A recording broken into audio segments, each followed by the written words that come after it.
साध संगत जी, प्यार से बोलना। धान निरंकार जी, संत निरंकारी पत्रिका, सत्य का संदेश, संपादकीय। सत्य क्या है, मिथ्या क्या है, इसके विषय में अद्वैत दर्शन कहता है, ब्रह्म सत्यम जगन मिथ्या, जीवो ब्रह्मैव नापर है। ईश्वर से बड़ा सत्य कुछ भी नहीं है, ईश्वर ही सत्य है। सत्य का तीनों कालों में अभाव नहीं होता, इसे मिटाया या नष्ट नहीं किया जा सकता। सबसे बड़ा सत्य तो यही है कि जीवन दिनों दिन घटता जा रहा है। ऐसा लगता जरूर है कि उम्र बढ़ रही है, लेकिन जीवन तो घट रहा है, पीछे छूट रहा है। सत्य प्रभु परमात्मा को सतगुरु से जाने बिना जीवन एक उलझी हुई पहेली जैसा है। इसे जानने के बाद यह एक प्यार का नगमा है, आनंद का सागर है। सत्य का ज्ञान व्यक्ति के अंतर्मन में आनंद की लहरें पैदा करता है। सत्य प्रभु परमात्मा का असीम विस्तार वैसे तो नजरों के सामने ही होता है, पर सतगुरु से ज्ञान की दृष्टि प्राप्त किए बगैर यह नजर नहीं आता। जो नजर ना आए उससे प्यार भी नहीं होता। फलतः अज्ञानता में की गई भक्ति का लाभ भी अधूरा ही होता है। युग पुरुष बाबा अवतार सिंह जी को जब इस सत्य का ज्ञान प्राप्त हुआ तो उनकी आत्मा खुशी से झूम उठी। अब उनके जीवन का एक ही लक्ष्य था, सत्य की पूजा, मेरा वंदन और सत्य की सत्य विचार। सत्य ही बरतूं, सत्य ही बांटूं, सत्य ही मेरा कारोबार। संपूर्ण अवतार बानी, शब्द संख्या 3। सत्य का संदेश है ही इतना प्रभावशाली कि मन पर चढ़े माया के सभी रंग और प्रभाव इसके सामने आते ही गायब हो जाते हैं। फिर तो यही लगता है कि सत्य ने मुझे सत्य दिखाया है और अब इस सत्य के साथ ही मेरे जीवन की डोर बंध गई है। सत्य वही रहता है, सत्य का संदेश भी वही रहता है, बस समय के साथ सत्य संदेशवाहक बदलते रहते हैं। इस तरह से यह कारवां आगे बढ़ता जाता है और भक्ति पथ के पथिक इसमें जुड़ते जाते हैं।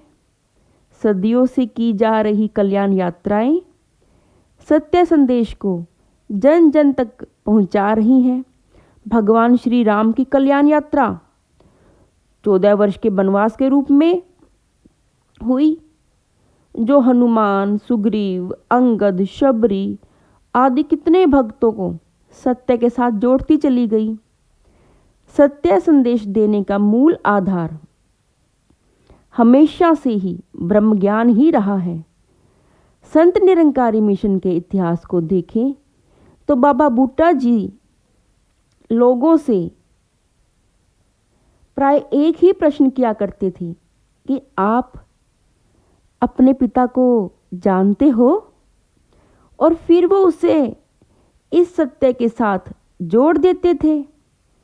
जिसे वह जोड़ते वह आगे औरों को जोड़ता जाता, और इसी तरह से सत्य का यह संदेश पेशावर से आरंभ होकर सारी दुनिया में फैल गया। एक मुख से दूसरे मुख तक होता हुआ यह सनातन सत्य संदेश आज लगभग सारी दुनिया को अपने नजदीक ला चुका है। सत्संग के लघु और विशाल रूप मिशन के द्वारा सत्य संदेश का आधार बने हुए हैं। आरंभ में संगतें घरों में होती थी, सीमित से लोग उसमें बैठकर सत्य चर्चा करते थे।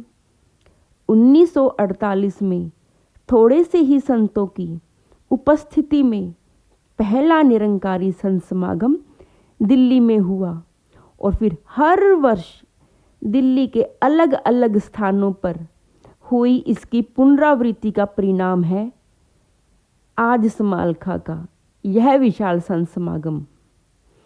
इसमें भक्तों की बेशुमार उपस्थिति विश्व जनमानस को आश्वस्त कर रही है कि ज्ञान व भक्ति से युक्त ऐसा जीवन जिया जा सकता है जो प्रेम पैदा करे और नफरतों को समाप्त करे, जो आनंद से भरा हो और मृत्यु के भय में ना हो, जो सद्भावनाओं को बलवान करे और दुर्भावनाओं को नकार दे। इसके लिए समयानुकूल साधन अपनाए जाते रहे। संत समागम के प्रचार हेतु रैलियां, पोस्टर, सेवादल बैंड, गीत, संगीत और व्यक्तिगत प्रेरणाएं बहुत उपयोगी रही। हर प्रांत, देश, भाषा, बोली, जाति, धर्म समूहों का सहयोग मिलता गया और सत्य संदेश संपूर्ण मानवता को आकर्षित करने लगा।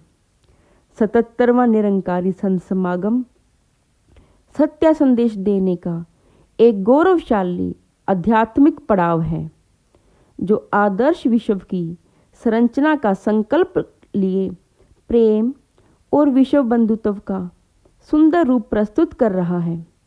भाग्यशाली मानवता प्रेमी जन सत्य संदेश के इस दिव्य महाअभियान का अंग बनकर स्वयं भी आनंदित हो रहे हैं और विश्व जनमानस को भी आशा और आनंद से भर रहे हैं। हरजीत निषाद sn.hindi@niranकारी.org। सासंगत जी, धान निरंकार।